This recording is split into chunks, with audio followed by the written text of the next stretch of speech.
બાંગ્લાદેશના પૂર્વ પ્રધાનમંત્રી શેખ હસીનાને મૃત્યુદંડ મળ્યા પછી પણ તેમની પાર્ટી આવામી લીગે દેશમાં સંઘર્ષનો માર્ગ નથી છોડ્યો।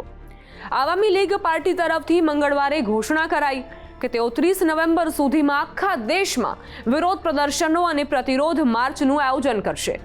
પાર્ટી તરફથી આ નિર્ણય ત્યારે લેવામાં આવ્યો જ્યારે બાંગ્લાદેશની ઇન્ટરનેશનલ ક્રાઇમ્સ ટ્રિબ્યુનલ તરફથી હસીનાને મૃત્યુદંડની સજા સંભળાવી દેવાઈ છે।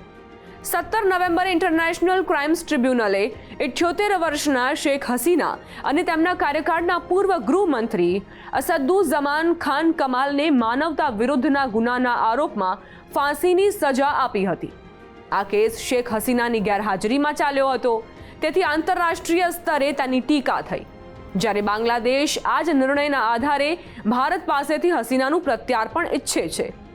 હાલ હસીના ભારતમાં છે અને બાંગ્લાદેશનો દાવો છે કે મૃત્યુદંડ મળેલા પૂર્વ ગૃહમંત્રી કમાલ પણ ભારતમાં જ છુપાયેલા છે। હસીનાની પાર્ટી આવામી લીગે તેમના અધિકૃત સોશિયલ મીડિયા પોસ્ટમાં આરોપ લગાવ્યો છે કે આ નિર્ણય મોહમ્મદ યુનુસના નેતૃત્વવાળી અંતરિમ સરકારનું ષડયંત્ર છે, જેથી હસીના અને તેમની પાર્ટીને આવતા વર્ષે ફેબ્રુઆરીમાં થનારી ચૂંટણીમાંથી બહાર રાખી શકાય। પાર્ટીએ ટ્રિબ્યુનલના નિર્ણયને ગેરકાયદેસર ગણાવીને યુનુસના રાજીનામાની માંગ કરી છે અને કહ્યું છે કે 30 નવેમ્બર સુધી બધા જિલ્લાઓ અને ઉપજિલ્લાઓમાં પાર્ટીનું આંદોલન ચાલુ રહેશે। આવામી લીગે કહ્યું છે કે જનતાએ આ ખોટા અને મજાક જેવા કેસને સંપૂર્ણપણે નકારી કાઢ્યો છે। આવામી લીગ અનુસાર તેઓ તેમના જમીની કાર્યકર્તાઓ, રાજકીય નેતાઓ અને સહયોગીઓ સાથે મળીને રાષ્ટ્ર વિરોધી ષડયંત્રોનો મુકાબલો કરશે અને ચૂંટણી પ્રક્રિયામાંથી સ્વતંત્રતા સેનાની સમર્થક શક્તિઓને બહાર કરવાના દરેક પ્રયાસનો જોરદાર વિરોધ કરશે।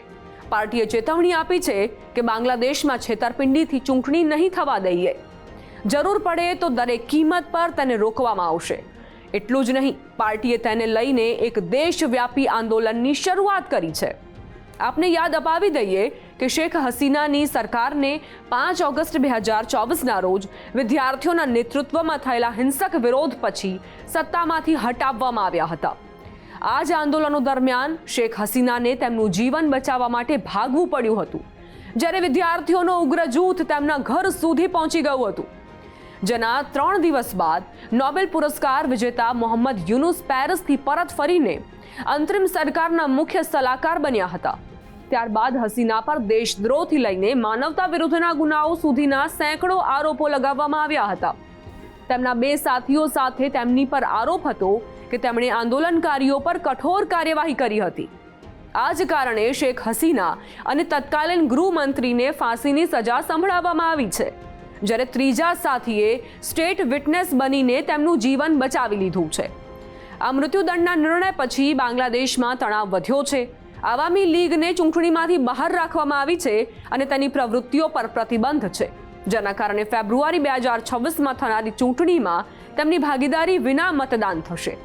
હસીનાના પુત્ર સજીબ વાજેદે ચેતવણી આપી છે કે જો પાર્ટી પર પ્રતિબંધ ન હટાવવામાં આવે તો હિંસક વિરોધ થઈ શકે છે। માનવ અધિકાર સંસ્થાઓએ આ ટ્રિબ્યુનલને રાજકીય પક્ષપાત ગણાવ્યું છે અને ન્યાયિક પ્રક્રિયાની માંગ કરી છે।